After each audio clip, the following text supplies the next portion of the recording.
Good afternoon, everyone. Welcome to this year's Channel 4 interview. My name's Ralph Lee from Channel 4. Every year at Sheffield we have an interview slot, and we try to put the spotlight on some of the key creatives in the documentary sector. Last year we were lucky enough to have Michael Moore. Before that, in the last few years, we've had Dan Reed, Richard McKerrow, Morgan Matthews. We spent a bit of time getting into a bit of biography and a bit of background and an opportunity to showcase and unpack some of their work.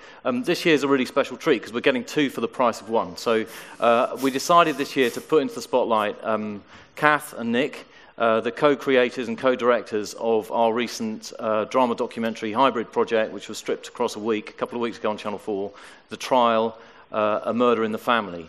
It was a really unusual project, and in a way kind of the representation of the background and backstories of Kath and Nick. So we're going to spend the next hour or so unpacking the trial itself, and going back a bit into the story of Kath and Nick and how they came to be here and how they came to work together on the trial. And towards the end, we'll give you the opportunity to ask some questions or comments or contribute a bit to the discussion. So I thought we'd start by giving you a brief glimpse of the trial itself, and then Kath and Nick and I will discuss a little bit about what the different elements are and how it packed together. So this is a short little montage that gives you a bit of a description, for those of you who may not have seen that much of it, of the trial itself. So if we can go to the first clip, please. So, Nick, do you want to start by telling us a bit about what the rules are here? Because this looks like documentary, doesn't it? It feels like a 24 Hours in Custody or a rigged documentary set in a courtroom. Yeah. But it's not that, is it? It's not quite, no. Actually, there's quite a bit going on there. It's the story of a murder in a family, but I suppose it's the story of a trial. And so it's all of the elements and all of the factors that come together for a trial. And so we've got lawyers that are real lawyers. We've got a real courtroom that we use, and we put together a real jury. But we pushed through that court. We pushed a fictional case.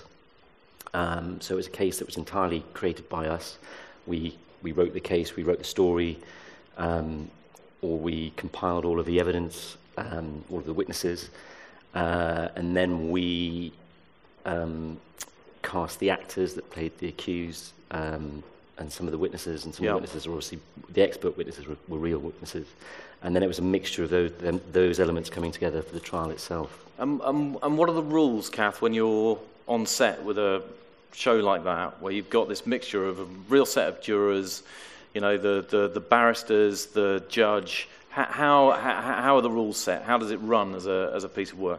I think the thing that we knew that sort of dictated the way that it ran was that we wanted it to run as close to a real case as possible, mainly for the jury to have that experience of a real, or something as close to a real case as we could. So like Nick says, once we created the evidence, we handed that to the QCs and let them run that case as they saw fit. So in a way, that dictated that courtroom. Yeah. So we never called cut in that courtroom, we never stopped that courtroom, we just let that courtroom run. So the pre-production is like a drama, but the actual shoot is like a documentary?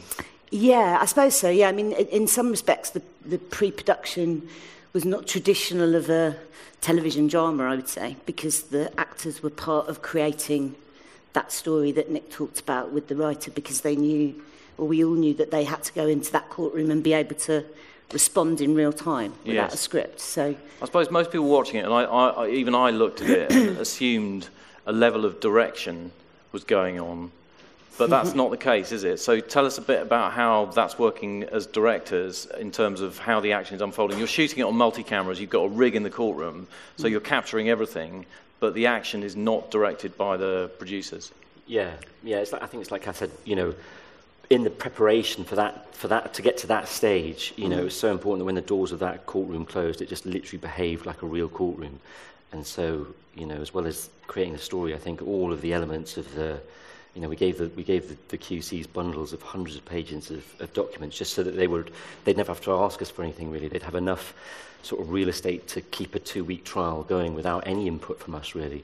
And so once they got those files under their arms and they sort of walked through into there, they could basically, that trial was up and running. And yes, we had, I mean, the beauty of this is also we had cameras rigged throughout the court, but also throughout the court building, so that not only could we get a sense of entirely what was happening in the courtroom itself, but what the lawyers were doing outside of the courtroom.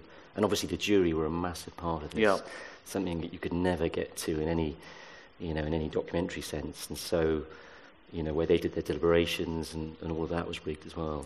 And we also had a sort of landside airside thing with the sort of, I suppose, the contributors like the QCs and that side of it, and then the actors and what the actors were doing. So they were in a world where there was costume and there was, do you know what I mean? They were preparing. But the other participants never saw that. No, and that was sort of two separate worlds, if you like. So to allow that when the actors came into that courtroom, that was as the QCs experienced them and as the jury experienced them. So in that sense, there were three sort of wheels going on, really: the jury, the QCs, and then the actors. It's interesting seeing that clip, because I remember we cut that clip quite early on in the edit process, and most of the material comes from either the kind of pre-shot drama or the archive or the first part of the trial, and there's not very much jury in it. And actually, if you look at the 5 hours, there's a lot more in the jury room, isn't there? Which was a big part of the motive for the whole project.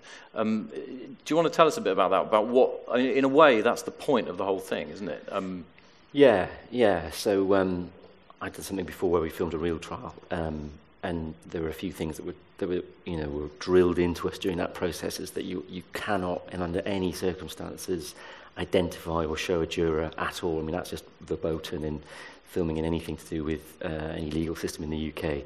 And then there was we had this test in that the act of filming itself could never interfere with the court process at all. And I think that was something that subliminally we took into this, that I think it was all built around that jury, so that the jury, even when the trial was happening, they had to believe they were in a real case, and should things be interrupted, or there were cameras everywhere you looked, or if they became aware of the sort of the production in any way, then I think that we felt that might sort of jeopardise what they were doing or how they experienced things. So we were quite rigorous about, to make sure that they got the cleanest, truest sense of a trial that they could get. And also, I think, from terms of what the actors were doing, it was probably the best way to run it as well, if you know what I mean. I don't think, because they weren't giving a performance in a scene.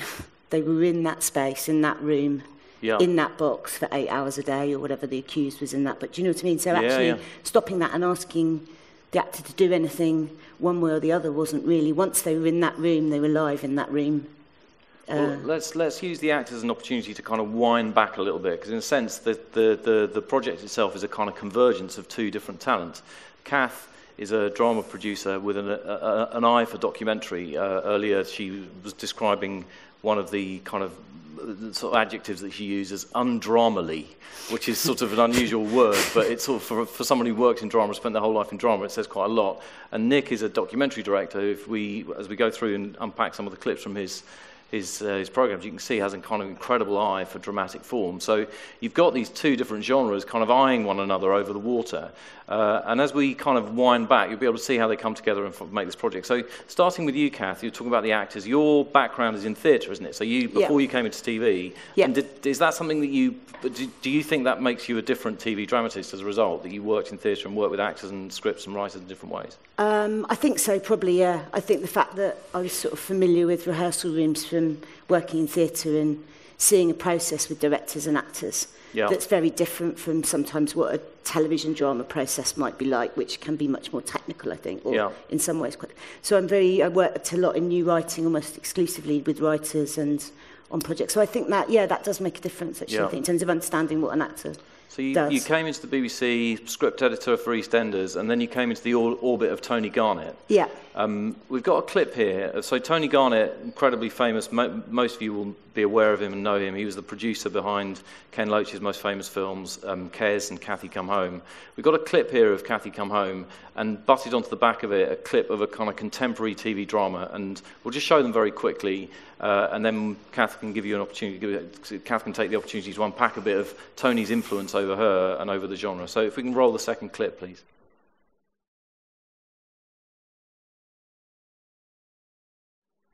So these are two unbelievably contrasting styles. One handheld on a long lens, messy framing, people coming in and out of shot. The other incredibly formal, static, brightly lit. The Yeah. actors much more actly. And Yeah. the whole thing much more Yeah, dramally. Dramally. I like it, it's a new word. Was Yeah. this like tell us a bit about Tony's style and his inspiration and how that affected you? Well, he's been an inspiration for lots of people, I think, Tony. I think that those clips were sort of chosen, I think, because they transmitted in the same year. And sometimes that was obviously long before I worked with Tony, but I think something like Kathy Come Home is a sort of landmark piece of work for so many different reasons. But if we're in a situation when we're talking about how things are received in terms of is it documentary, is it drama, I think that was right on the fault line where when that went out, people didn't know what that was. Yes. Because it was coming off the back of something like, or the sort of prevalent style was. It didn't look like drama at the time at yeah, all. exactly. And it dealt with real social issues. Totally. Had Yeah, and so I think there was something that felt completely new in that. And fresh, actually, and it felt like the drama comes alive in a completely different way. And so that had a lot of influence on everything we did with Tony on the years I worked with Tony, yeah, absolutely. Should we show the clip of Cops? Because in a way, this Yeah. so tell us a bit about Cops before we go into the clip. This was a project you did with Tony at the BBC. Yeah, so I went to do a show called The Cops, which was a police show we did for BBC Two. And Tony's thing was always that you get, part of the joy of working with Tony, and it fitted, and I've done it ever since, actually, on everything that I've done, was a sense of going away and researching the world and then coming back and making it up. That was always his sort of mantra for making stuff. So I've never really lived in a world, and maybe that's why I don't think I'm dramally, but where you sit in a room and you create the drama. I think it's much more about going out and finding out what stories you want to tell and then bringing them back. So with The Cops, we spent a lot of time, myself and the writers, out with the police in Bolton and Preston and just observing that world and those characters and then coming back and creating that show. And I think you can see from the clip, we used a lot of similar sort of techniques of long lens and to try and capture something of the energy of what beat policing sort of felt like. I think this is 32 years after Kathy Come Home, isn't it? Is it? Yeah. Okay. So, but you can see when you see the clip similarities, and just as a kind of useful study, we put on the back of it another contemporaneous drama, so you can see that a lot of drama hadn't moved on or changed or aped the style at all. So have a quick look at clip 3.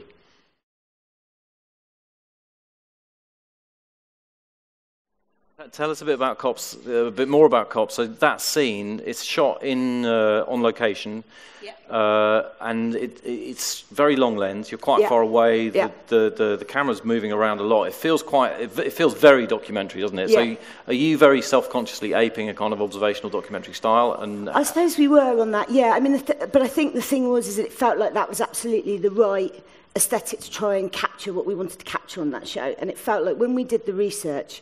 And we spent a lot of time with beat police officers. That was the world. It wasn't a show where people solved crimes, and it wasn't a detective show in that way. It was about uniformed officers and what they're dealing with on the street every day. So we did have a very strict rule in that you could only be in a scene with a police officer.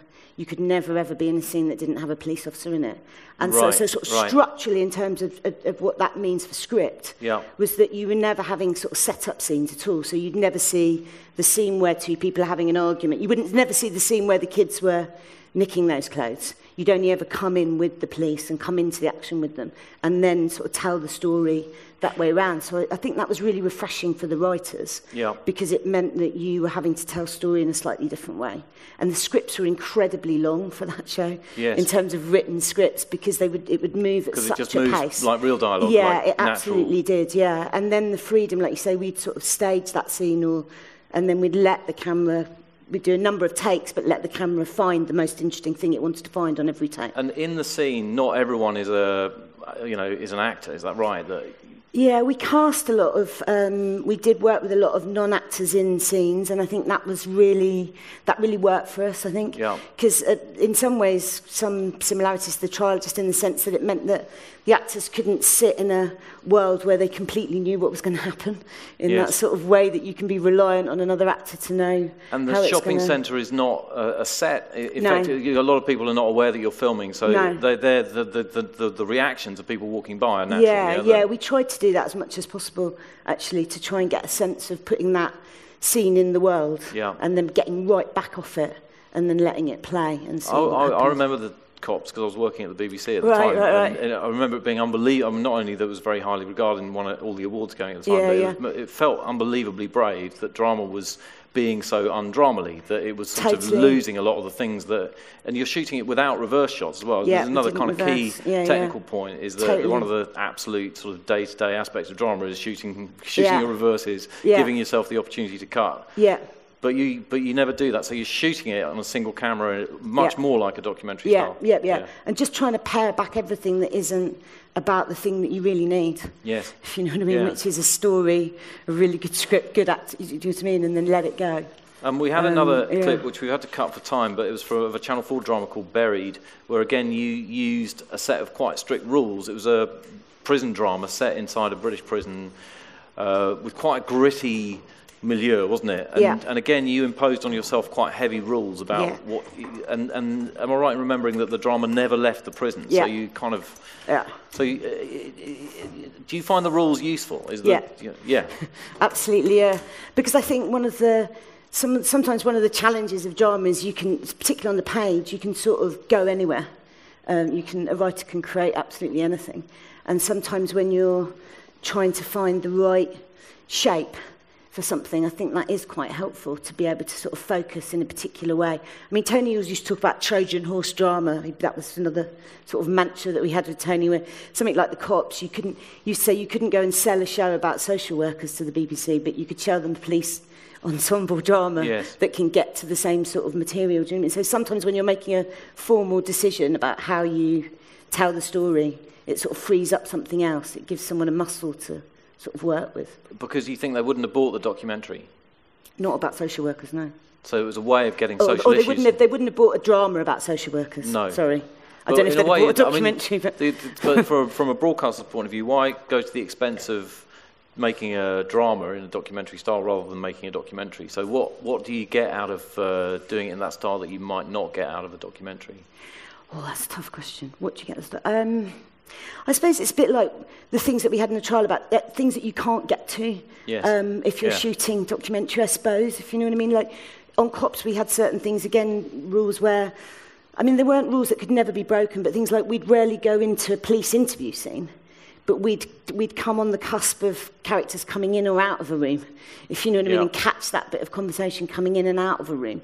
But I suppose it's just that ability to, I mean, in a simple sense, to structure the narrative, I suppose, is what drama gives you. You've got control over what the story's going to be. Absolutely, that key aspect of... I suppose in a nutshell, that's probably what it is, Yeah, which you wouldn't have, and that becomes very pertinent when we come to talk on a couple of Nick's films in a minute. And before we move on to Nick's work, there's one other key bit of work that I'd like to pick out of your kind of backstory, Kath, which is The Queen's Sister, which was I remember actually I was at Channel 4 when this first sort of arose as a project, I think first in the specialist factual department, and then it got boomeranged over to Film 4, and it ended up being made by Tessa Ross, commissioned it as a film or as a feature-length drama. I can't remember whether it was a feature-length drama. It was a feature drama, TV drama.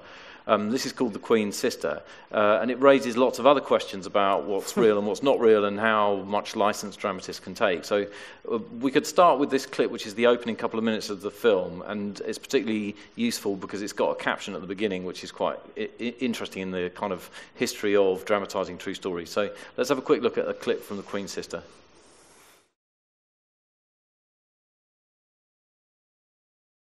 Tell us about the rules here, Kath. You're taking not just a true story, but a very iconic historic figure, and yet how fast and loose are you being with Margaret's story and her biography? I mean, I think it's one of the only projects I've done where I didn't work on the script from the very beginning. Almost everything else I've worked right from the get-go with the writer, and that was one where I read the script and there was something about it I really enjoyed, and partly that was the playfulness of the writer, actually, the American writer called Craig Warner, and I just thought he came at the subject matter with a sort of a levity that I really enjoyed, that I think you rarely sort of see in biopics, and a playfulness that I think that's why we went for that caption at the very beginning, because you wanted to sort of get a sense of that. And I like the idea of doing it. I'd never done anything that was period before. I thought there was something to be had from not shooting period in a very traditional sort of fashion. And you're using a mixture of different styles. So you're using the reverse. We did, yeah. So in some respects, it's quite classic. The pull out from her at the piano is quite classic. Yeah. But the first shot is a kind of wandering home movie shot, capturing everyone in the room, which you'd never have in a conventional drama. So you've muddied it up a bit in terms of the shooting style and the. Yeah, it did actually. It felt like it could sort of take it. It was. I mean, again, we shot. It was a DOP operating, and it was handheld. Most of that was handheld. Right. Yeah. But you're sort of limiting the subjectivity of it in a way and keeping it a little bit steadier, if you know what I mean. But I think one of the things that we had on that was like the desire every time you go in those rooms to shoot those rooms is what sort of is the temptation, you know, and then we had to sort of resist that a little bit and because you spent all the money on that faces. Set and you think I've got to use it all. Of that. I think that's one of the things sometimes in drama, because the prep takes so long and it's so expensive a form, that sometimes when you hit that bit of shooting you can lose your nerve on that. Like I remember Tony on Cops, the very first series of Cops, there was so much talk in pre-production about shooting on the shoulder, and then the very first day they put the camera on the sticks and shot it on a mid-shot, and Tony was like, get that camera off the sticks and go for what we said in the beginning, if you know what I mean. And I think that's one of the very difficult things. You have to scare yourself to... Because once you're shooting it in drama, you're done, you've shot that day. And it's such an expense. It's very hard to sort of go back and pull that back if you go a certain way down the line in a certain style. So with the Queen Sister particularly, it was sort of, there was a desire to keep shooting rooms, and you had to keep saying, shoot faces, shoot the scene rather than the room. And how slavish do you think a biopic like that should be to the facts? I think the thing is that it's all about truth, isn't it? I suppose what you feel. Sometimes when we get into those conversations now about biopics and people talk about things being truthful, I don't know, unless you were there, literally, then it's an act of fiction. To some degree, you're creating a drama. So I think it's about trying to stay true to the character. I mean, we never felt like, even though there was that levity there was a buoyancy in it, I didn't think that we were ever trying to not represent what we thought to be a truth about Margaret, I suppose. Actually, that's the thing. That's the key thing. So you're looking for the form, the way that we can do that. The same with the Cops. I mean, it's true of all of it. You want to find some sort of truth and then see how you can translate that.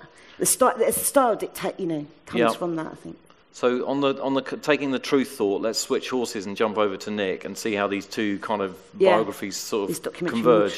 So Nick, you nearly didn't become a TV director. You nearly became a lawyer. Is that right? I don't know about nearly. I did a law degree. You did a law degree. That's a lot more nearly than I have got. My dad made me do it.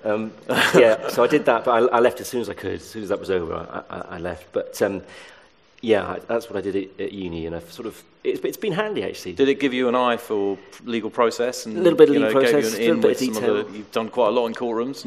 I think again that is just a coincidence, but maybe it's not. I don't know, but it has proved useful. Yeah.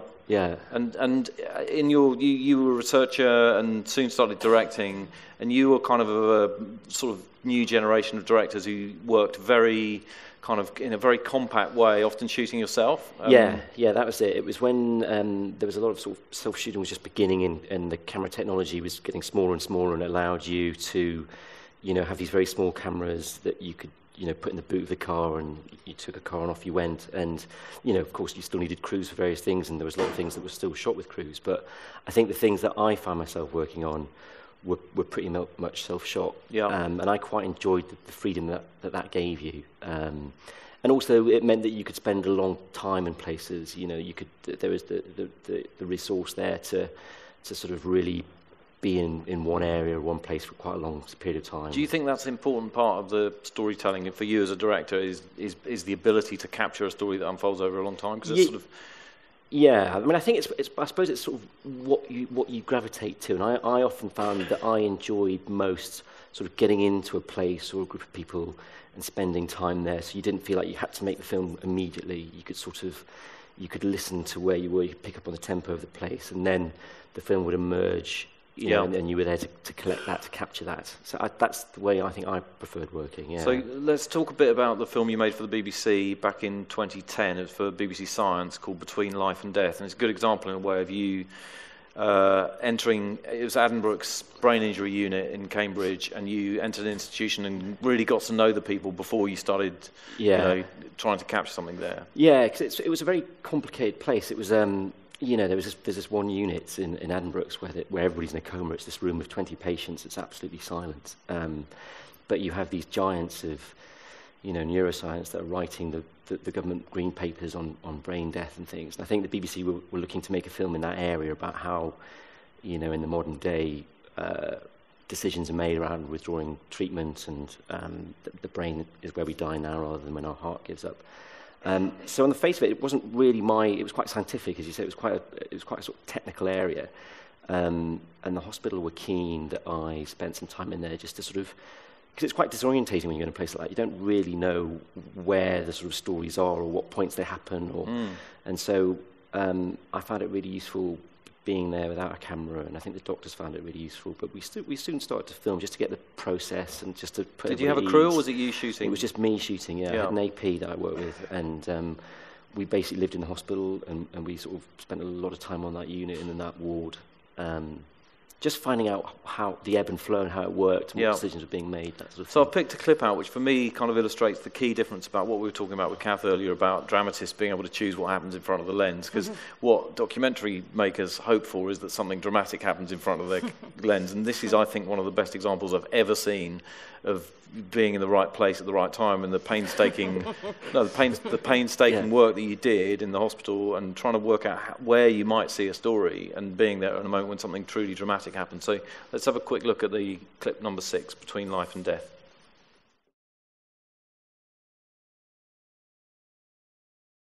I'm sure people will be curious to know about Richard, because it's an incredibly powerful clip.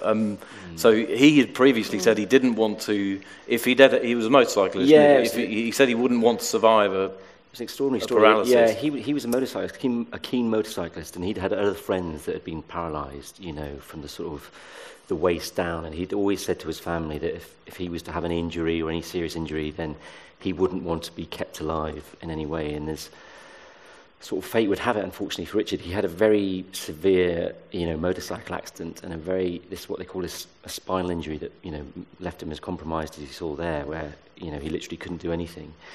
And his family were like, he's been very clear before, he wouldn't want to survive like this. And so it was just a case of, withdrawing his treatment. And that's what David Menon was going to do that morning. It was almost part of the routine. He was just going to withdraw Richard's life support. And then, of course, as part of that procedure, you do this eye test. And of course, that happened. And thus began a process over months of beginning to communicate with him to make sure that he sort of understood what was going on, he understood where he was, and then he could sort of take part of that decision. He could make an informed decision about what he wanted. And he also made an informed decision about the documentary, didn't he? He did, yeah. He knew we were filming. He sort of asked about us filming, and he was asked about whether he would consent to us filming his case, and he consented to that. As a undramally drama person, I mean, that's quite an extraordinary thing, because if a writer had tried to write that scene, it would never have been quite so flat and technical and quiet. Do you know what I mean? I mean, it's incredibly powerful without any, and you're very restrained with the music as well. It's quite interesting how the temptation to mark the moment with music would be very strong. Yeah. You look at documentary, and it gives you something that you can't get out of drama. You were talking about this before, that the light and shade and the colours and the ability to change mood in documentary you can't do, even if you can put the action that you want in front of the frame. Yeah, totally. You can't create that tonal mix. I think the thing is, however much a story is edited in documentary, that's a real person going through a real thing, and that's you can't replicate that in drama. I don't think, actually, if you know what I mean. That's the essence of what. So I think there's something sometimes for me now, drama can reach its sort of limit a little bit and feel a little bit sort of sealed up or something, or it knows, you get a bit familiar with the way narrative works or something. Do you know what I mean? Yeah. When you watch documentary, I never feel like that. Maybe that's me as I never feel like I know where the story's going. with drama, sometimes I can feel like I know where the story's going quite early. And it has a key ability to mix up different tones that you wouldn't necessarily get away with mixing up in drama. Humour and pathos and I think that's true, yeah. You layer things in different ways. Yeah, I think that's absolutely true. So, Nick, let's come on to talk about the murder trial, because this is now a key antecedent to the trial. So this was a project that was you'd already started on when I sort of took over the documentary department in Channel 4, and it had already been going on for ages and looked like it might be one of those things that might, never come to fruition. Well, that's and yet we were all like praying that it would, because it just felt like one of those things that if you could. So the idea was to put a rig inside a court in Scotland. That's it. I mean, looking at that clip again, it's like you're saying, documentary does deliver something unique that's extraordinary, but it's like whether it delivers it or not. You have no control over that will be delivered. And all you can do as a documentary maker is put yourself in a scenario or around people where these things might happen. And, hospitals are a place, obviously. And then the courtroom's another. And, of course, the difficulty with the courtroom, why I think drama had so much sort of purchase on courtroom, was because you could actually film it, because it was fiction. Whereas putting cameras into a real court had not really been done, certainly in a murder trial. And so I'd spent a great deal of time in Scotland trying to get the cameras into the courtroom. There was a sort of slither of a hope in Scotland. There was a bit of legal. There was a sort of a window, a small window, saying for the right purposes and the right project, you'd be allowed to film. But in practice, it was just incredibly, incredibly difficult. But we dug in, and we got to know a lot of the lawyers, and we got to know a few of the judges, and again, just hanging around quite a bit. And we looked at lots of cases, and we got very, very close to cases. But the difficulty was that we needed the consent of everybody. And in something like, in a setting like this, it's quite easy because it's medical and everybody's trying to do the right thing, and there's not that level of conflict. But in a legal case, you've got someone going, you murdered my wife, and the consequences, the ramifications. You've got opposing parties in a way that you don't. So you might get one side, but getting both sides is often very difficult. And saying no would never be the wrong answer. Would always be the safest thing to do. And we saw lots of cases sort of come by, but we needed the consent of both sets of lawyers, the judge, the accused, the victim's family, all of these things. And then eventually we got a case that came our way, and it was actually it was a big case. It was a case involving a guy that was accused of murdering his wife, despite the fact the body had never been found and there was no murder scene, no murder weapon. He had a cast iron alibi for the day that she went missing. And so we eventually managed to get the cameras into the courtroom, and with the caveat that again it was back to that in a way that we wouldn't interfere with what was happening at all. So it was almost designed for the rig. We put 5 or 6 cameras in there that just sort of sat amongst the court furniture behind the monitors, and if you went in to give evidence or you were in the courtroom, you wouldn't necessarily be struck by them. You'd have to look quite hard for where they were. So the act of filming itself wasn't really non-invasive. It was non-invasive, it wouldn't disrupt anything. I mean, just to remind people about how remarkable this was, we were very familiar. Can you show the next bit with the courtroom sketches? Prior to the murder trial, this is what the inside of a courtroom really looked like to us. We got court sketches, but we never, and we got drama, but we never actually have been inside a murder trial until we filmed it. So let's roll straight into the clip from the murder trial to give a flavour of that, and then we'll come back to talk about some of the difficulties of it.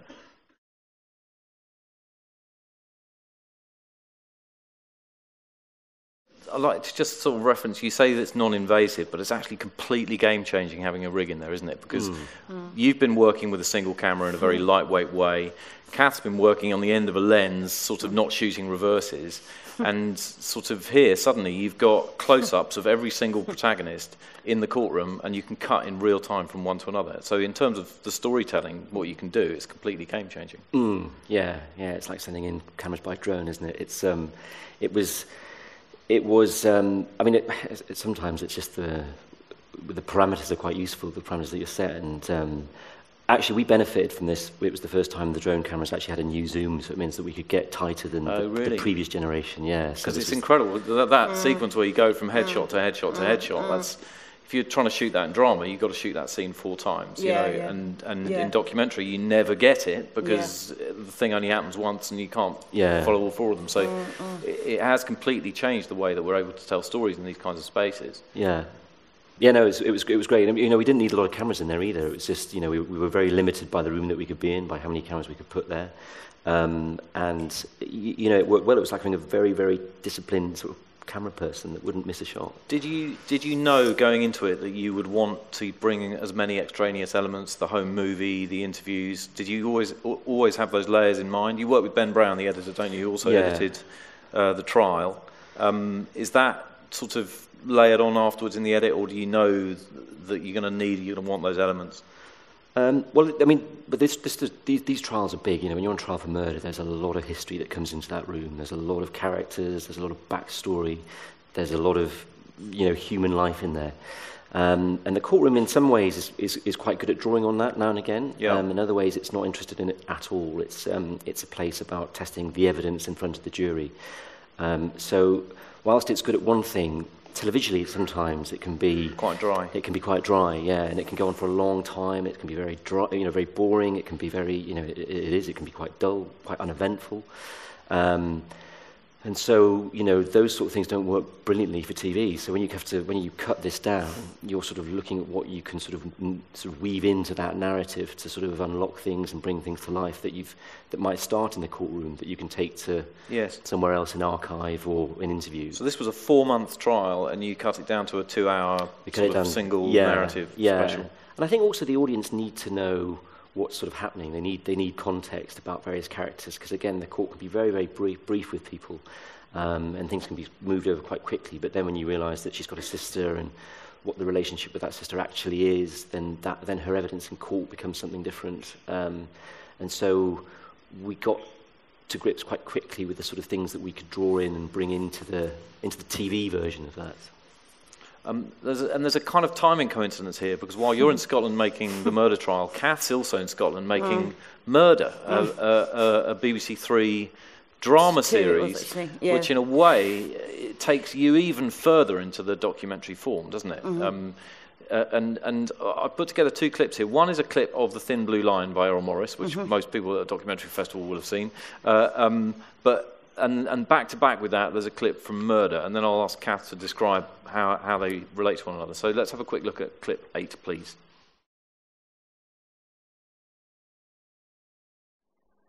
So here you're making a drama driven by testimony. Tell us about that. That's a very undrama-y thing to do.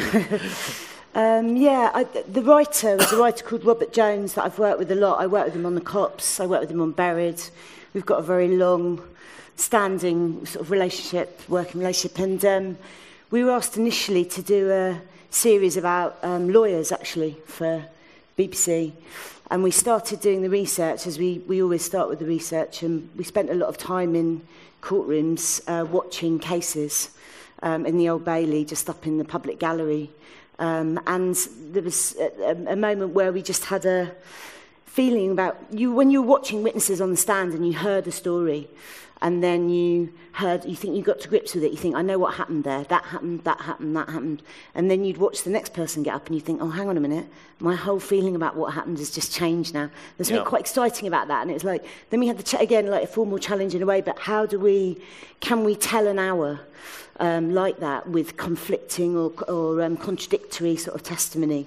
But we were always looking for it to be, and we'd watched The Thin Blue Line. Robert loved The Thin Blue Line. I hadn't seen it, but it excited me so much. I mean, I like Errol Morris's work so much, but it just felt like in there's lots, you can say, very obvious sort of influences, but he used a lot of sort of, jumping in on maps and graphics, and then sort of sections of sort of reconstruction, but it never felt like now we're going to see a literal section of drama, and then we're going back to documentary. Do you ever see literally what happened, or is fluid. It all? Does that remain in the viewer's mind? In the Errol Morris, in Murder. In Murder. In Murder, it was a really big conversation actually all the way, and then we felt like, and not dissimilar to some of the conversations I think we had in the trial, it felt like an audience has been watching that piece for 50-something minutes, and in the end, the sort of the I suppose.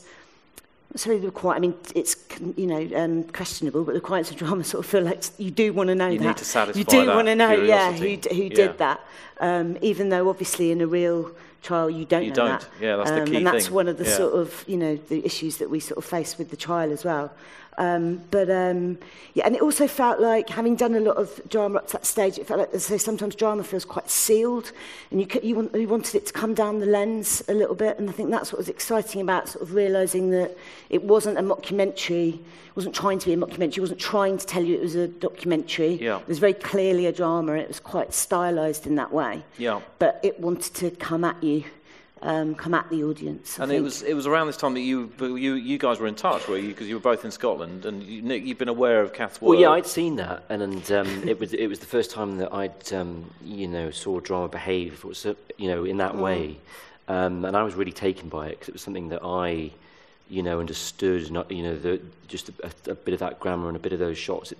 I sort of recognised something in there that I hadn't seen in dramas, and I thought that was quite interesting. So, to the point where I found myself writing to Kath just to have a chat, because I just thought, gosh, I sort of wanted to find out more, basically. And then Kath went, I watched quite a few documentaries, and I saw the murder trial, because I like trials. And then we just started talking, basically.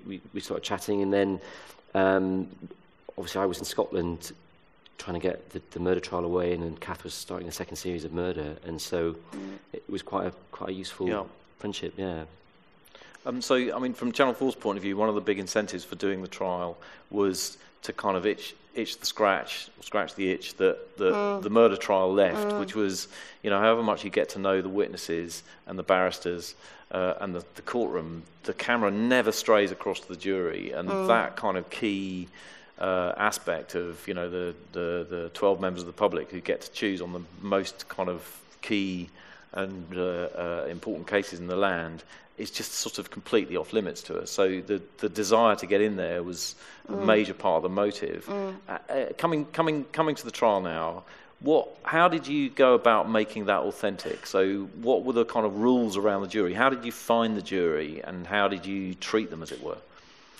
Well, it was a lot of work. We had Hamish, who did a lot of the sort of wrangling of the jury, basically, because, we thought, well, if it's going to be, a meaningful study at how a jury works, then let's pick them as they're picked, which is a random process where they're letter dropped within a catchment area of the court that we were filming in, and we sent a lot of letters out, and we got people back, and then we had a bunch of 30 jurors that were sort of willing and able for and available for the time that we were going to be shooting in the courtroom. And then they were, as you see in the trial itself, picked randomly by the court clerk, as it would be in a real case. So, I mean, for some people, the trial is a version of reality TV, and what you're doing there is robbing yourself of one of the absolutely key ace cards that you've got as a producer of reality TV, which is you're in control of your casting. I mean, that is the sort of stand or fall sort of part of making any one of these hybrid fact-tent type shows, is that you control your cast, and you're saying you pick them out of a hat, effectively. Yeah. You almost say, it's almost like saying, I don't care about who the jury are, and it's almost like, I don't care what happens when the door. It's quite liberating. I find it quite liberating because documentaries, we're very good at just sort of sitting back and going, the elements are in place, the basic key elements. I know I've got a decent doctor, or I know the lawyer's good and can string a sentence together, and I know this is an interesting case, and I'll just sort of, I'm here to sort of, their process is going to be interesting. Yes. So in the trial, if we deliver, a decent case, some decent lawyers, a jury that, and it doesn't really matter as long as they, can listen to the case and, let them get on with it. And the lawyers feel they've got 2 weeks of trial to do, then it really doesn't matter. Then we can close the door and let that happen and have confidence in that, really, because whatever happens, it'll be good or it'll be interesting. Yeah, it's risky though, isn't it? Because the temptation when you're putting that much emphasis on the jury is to cast for strong characters, conflict, contrast, polarization, and I think as a result of not casting it, the jury room is more it's more muted, but it's more authentic, and therefore it's more powerful. Should we just come back and remind ourselves of the trial again? Will she show one clip at the beginning, and then we'll unpack some of the different layers of it? Because I think it's really interesting to see them. So let's have a look at clip 9, which is a bit of background about Carla, the woman who was killed.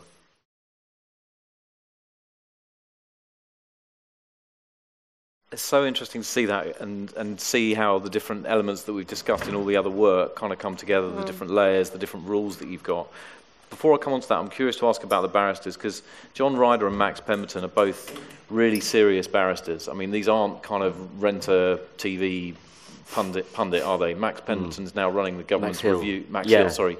He's running the government's review into terrorism legislation. I mean, these are very serious people. How did you persuade them to take part in a thing that would effectively... There's an element of pantomime to what they're doing, isn't there? I mean, you're giving them a fictional case, which they're going into a courtroom to try. Well, it's interesting. I mean, you know, with the murder trial, you know, it's always frustrating. You knew these conversations were going on, but you could never get to them because in a real case...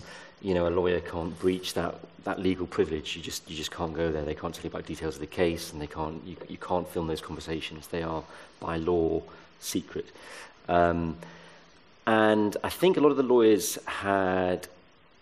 I think when we went to them about this, I think they were really, a couple of things, I think they were really intrigued to see how a jury worked, because again, despite the fact they spend... They don't see it either. Don't see it, they've got 30-year careers sitting this far away from jurors, but they never hear them speak. You know, they never hear them deliberate, they see their eyes move, they go, oh yes, they nodded that way, which means they haven't got a clue, they just don't know. They're trying to read them exactly. as well. So I think they were really keen on that. But also, I think we wanted lawyers that were experienced enough to be able to give a wider audience context about what they were doing in the court, that they had enough court craft to sort of work with a case that we were going to give them. And just to be... And some that we met just sort of didn't want to let that genie out of the bottle. They didn't want to sort of show the tricks of their trade, if you like. And then I think John and Max were quite keen. They were sort of saying, look, what we do is interesting, and you know, it's taken me a long time to get as good as this, and I don't mind showing you that. So yeah, I think that was an element. And you know, they're not shy, retiring types. And you work with them on the choosing the case, because I remember there was a kind of lot of discussion about the calibration of the case, about how easy or difficult it would be to convict, because a lot of cases don't go to court because they're either too easy to convict, and therefore there's a plea bargain, or the CPS decides not to try them. So this is in a kind of Goldilocks zone for a case. Is that right? That you had to choose it quite carefully. Yeah, we did. We had a sort of legal advisor, didn't we? We had a guy called David Etherington, who was a lawyer that could sort of be on our, you know, in our camp for what we would need. So we understood what we would need to keep a trial going and to put that particular file under a jury. And we did a lot of research around cases and elements of murders that would keep those jury engaged.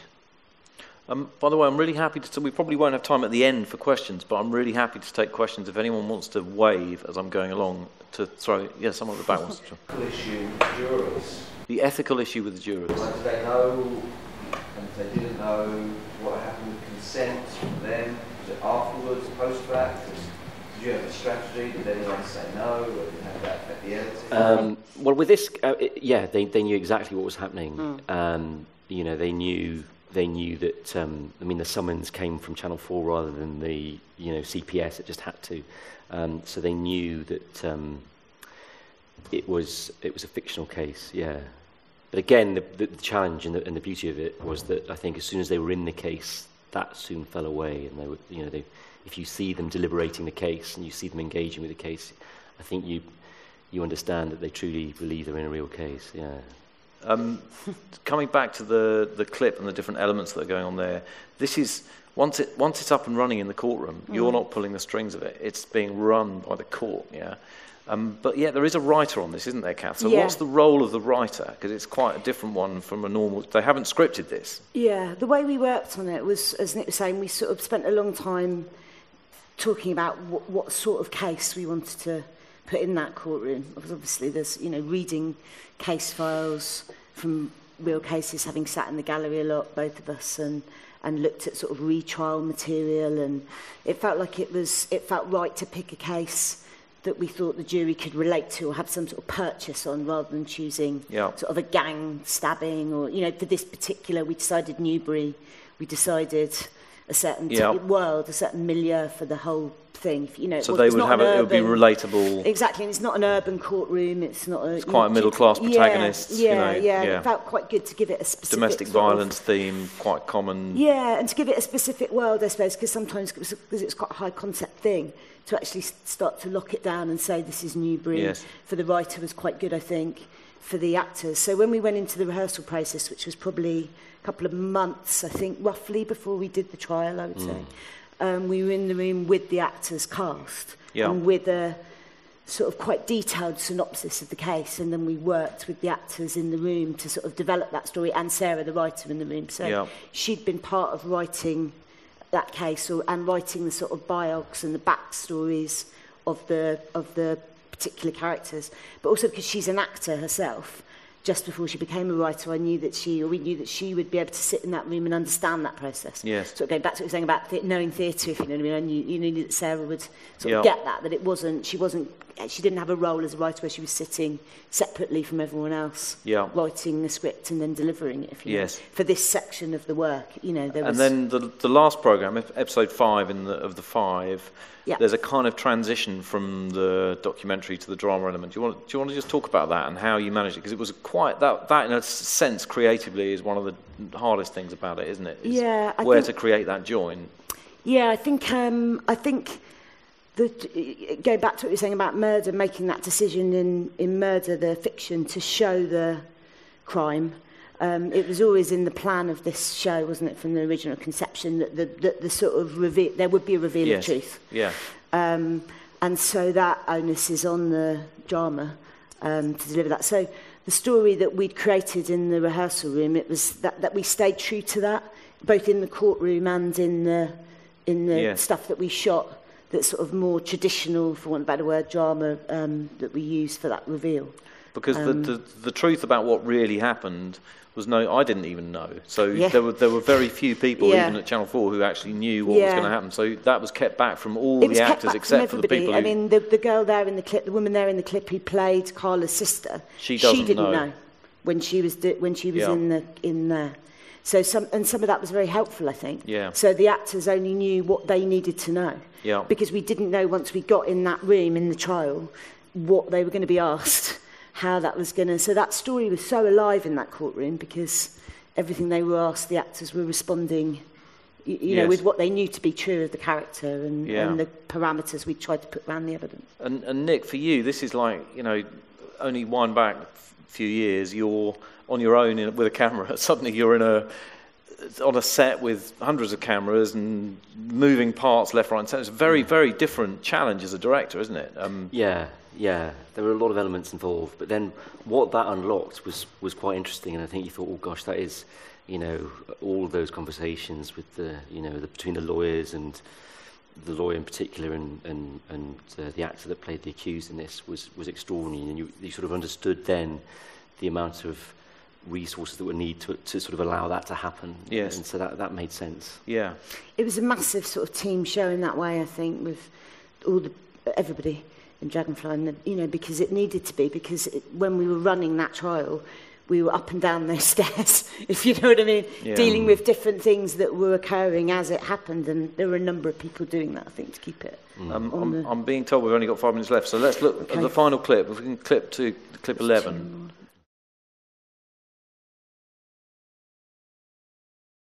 This is in a way is the first hint to the viewer that they're going to go back in time and see Carla and actually see a kind of dramatised version of what happened, but it doesn't hard cut, does it, from one to the other? You kind of create. No, I mean, I think actually in the episode 5, I think there's a section before this where you're in drama, but I think that, I mean, I'm a lover of, as I love documentary and I love actuality, and we had quite a lot of jury, and as Nick said, sort of the front 3 eps were the case really, and then it sort of handed over to the jury, and then the jury sort of took over that story in 4 and 5, and that's one of the things I most enjoyed, to see that jury, see the stuff that happened in that jury room against the drama in a way. I can't avoid asking about the result, because we see the jury come to their conclusion, which is that they don't have a conclusion, so they're unable to reach a unanimous verdict, and then they get sent back, and they're unable to reach a majority verdict. Yeah.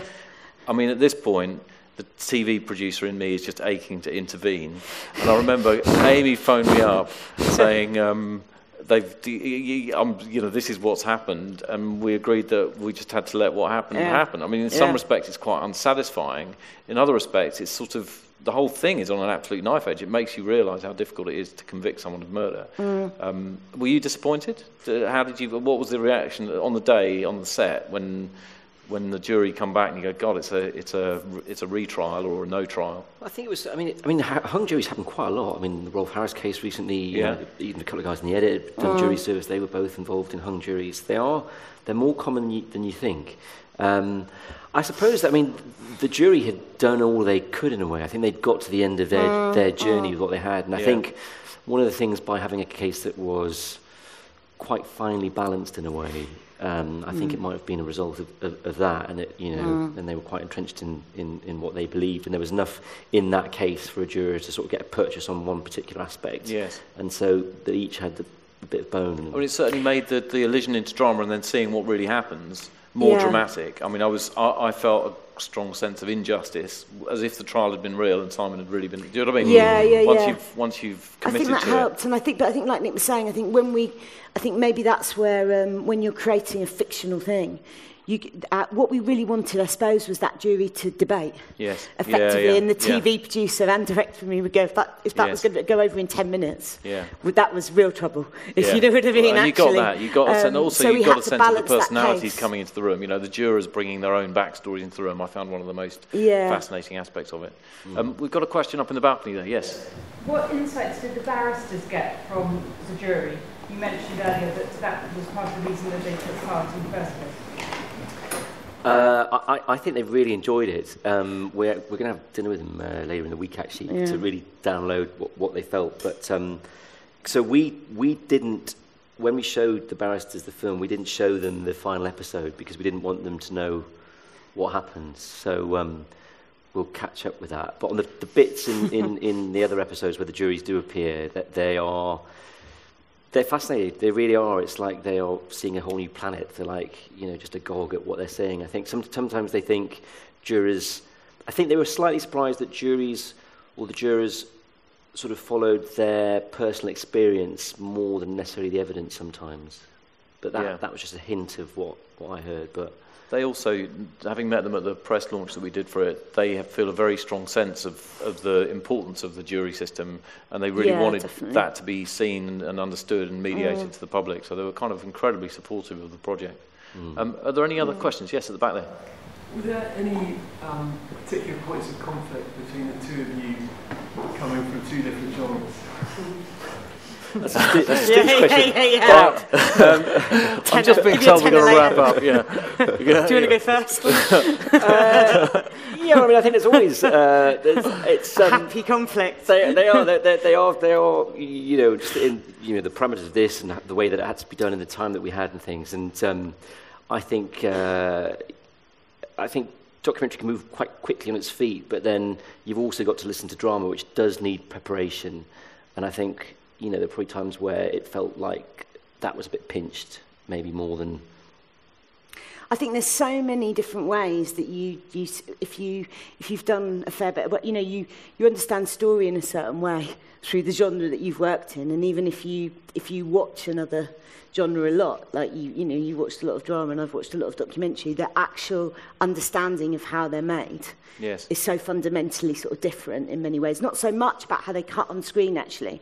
I personally thought a lot of that might be how they cut on screen, but it wasn't. I think it was much more sort of cultural in a way, and sometimes logistic, and sometimes the way you go into story, and sometimes how that story's where it's being written. If you know what I mean, in a way. Is it written in the edit? Is it written in the script? Is it written in the actors? Is it, I think there were lots of and it was a project because it was finding out what it was as we went. No, I remember a lot of quite heated discussions about it along the way, and it wasn't an easy thing to unpack and to lay out the rules and work out. It was treading into the unknown in form. It's a good opportunity to pay credit to all the other collaborators here, such as John Smith and Emma Loach and Hamish Ferguson and Yvonne from Dragonfly, who are all absolutely fundamental to the huge arguments that we had all the way along. You get a sense of it, you know what I mean? Yes. Will we do any more?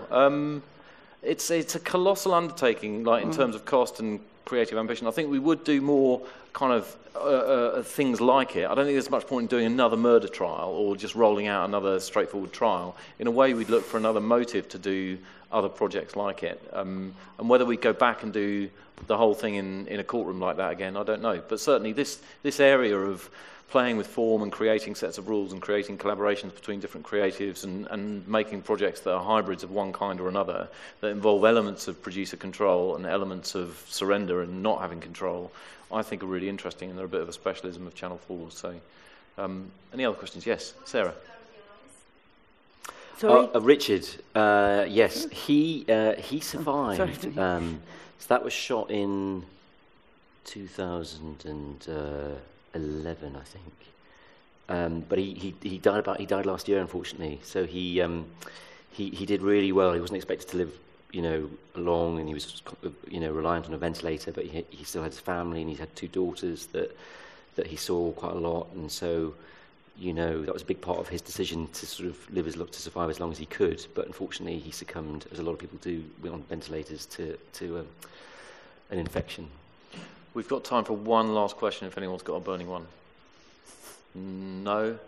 Yes, Don. The structure of the series and how much it changed in the edit compared to the kind of plan structure of it. So you're kind of in the episode, and how different it was on paper to. Well, I suppose with anything, you start with a bit of paper because you need something, and we sort of had a rough idea, and then it's only at the end of the trial. Again, with trials, you've got no idea what they are until they're over.